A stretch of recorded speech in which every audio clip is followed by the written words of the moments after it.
이사야서 8장 14절 15절 말씀 공부합니다. 이사야서 8장 14절 15절 말씀입니다.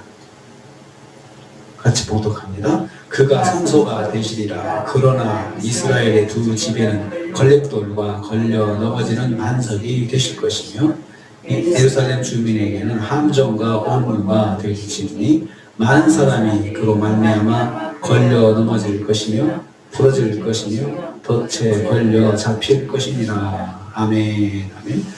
오늘 말씀은 하나님의 백성들이 할 말과 하지 말아야 할 말을 구별하여 살 때에 주시는 은혜에 대해서 말씀하시는 것을 내용으로 하고 있습니다. 그렇지 못할 때는 또 어떻게 해주실까? 그것도 말씀하십니다. 첫째는 여호와께서 성소가 되실 것입니다. 14절 전반 봅니다. 그가 성소가 되시리라고 했습니다. 성소는 하나님을 예배하는 것을 말합니다.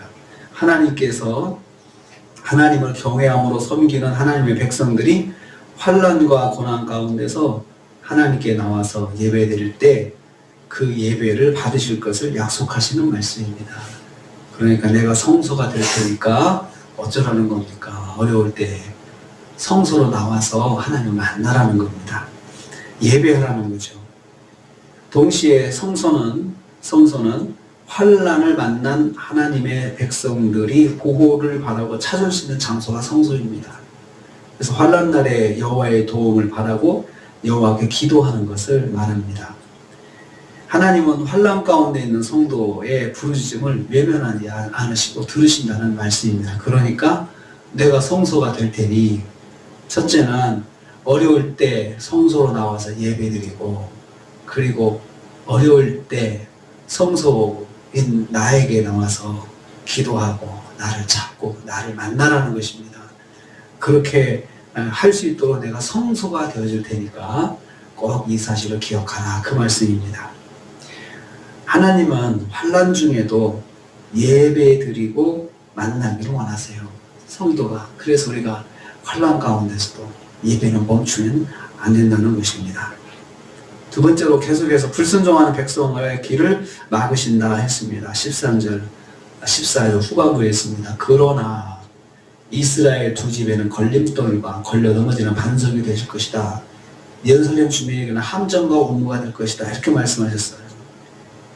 이스라엘 두 집은 불순종하는 북이스라엘과 하나님을 의지하지 않고 아수르만 바라보고 있는 남유다를 말합니다. 국가적 위기를 만난 하나님의 백성들의 모습을 고발하시는 겁니다. 이 두 나라가 하나님의 백성임에도 불구하고 어려울 때 하나님 안 바라보지 않고 이웃 나라하고 힘을 합친다든가, 또 강대국만 쳐다보면서 도와달라고 그쪽만 쳐다보고 있으면서 정작 성소가 되신 하나님께 나오지 않고 있는 그런 모습을 하나님께서 탄식하시는 것입니다.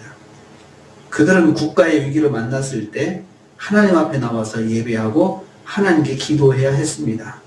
이것은 하나님이 바라시는 하나님의 백성의 모습입니다. 그러나 그들은 그렇게 하지 않았습니다. 그러한 그들을 올무와 함정의 길로 막으실 것이다, 이렇게 말씀하십니다. 너희들이 그렇게 의지하고 쫓아가지만 절대로 너희 뜻대로 되지 않도록 하나님께서 막으신다는 것입니다. 그래서 그들은 넘어지고 부러지고 잡힐 것입니다. 15절 말씀입니다. 하나님의 길을 막으신 하나님께서 길을 막으신 불순종한 백성들의 모습입니다. 많은 사람이 거칠 것입니다. 거친다는 것은 비틀거리고 휘청거린다는 거죠. 그러니까 바르게 걷지를 못하게 하나님께서 만드신다는 거죠. 어려움을 겪다가 무너지는 것을 말합니다. 그리고 그것이 넘어집니다. 그들이 넘어질 것이다. 비틀거리다가 그 다음에 넘어지죠. 그러니까 이제 무너지는 거죠. 삶이 무너지는 것을 말합니다. 그들은 부러질 것입니다. 넘어진 상태에서 그냥 끝나는 게 아니라 넘어져 낙상해지면 어떻게 돼? 부러지는 거예요. 이제 부러진다. 이건 넘어진 상태에서 고난을 당하게 하신다는 것을 말합니다. 그들은 걸릴 것입니다. 걸린다는 것은 그들이 덫에 걸려서 짐승처럼 사로잡힐 위기에 고통을 당한다는 거죠. 그래서 덫에 걸리면은 빠져나가지 못하면서 계속 고통과 불안과 그리고 공포 속에 사로잡히는 거잖아요. 덫에 걸린 모습으로 살 것이다 라고 말씀합니다. 결국 그들은 잡힐 것이다 했습니다. 잡힌다는 것은 포로가 되어 끌려다니는 삶을 살게 되는 것을 말합니다. 끝까지 불순종의 길을 가는 백성에게 첩첩 고난이 기다린다는 말씀입니다.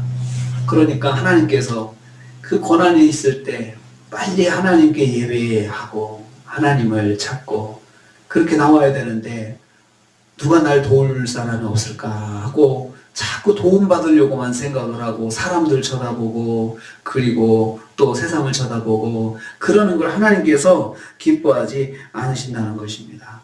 그래서 하나님의 백성은 어려워도 예배는 멈추지 말아야 됩니다. 마음이 심란해서 예배드릴 마음이 아니다. 그렇게 생각하면 안 되고 내가 성소가 되어줄 테니까 나에게 나오라. 나와서 예배하라. 하나님께서 그렇게 말씀하고 있습니다. 그럼에도 불구하고 깨닫지 못하고 계속해서 세상만 바라보고 나를 도와줄 사람만 바라본다 그러면서 하나님을 떠나고 그러면 그 불순종의 길을 고집한다면 첩첩 고난에 빠질 수밖에 없다는 말씀입니다. 그래서 이 첩첩 고난에 빠질 수밖에 없도록 하나님께서 하나님의 백성들을 그렇게 이끄신다는 것입니다. 하나님은 우리가 어떤 상황에서도 성소 대신 하나님을 찾고 하나님께 나오기를 원하십니다.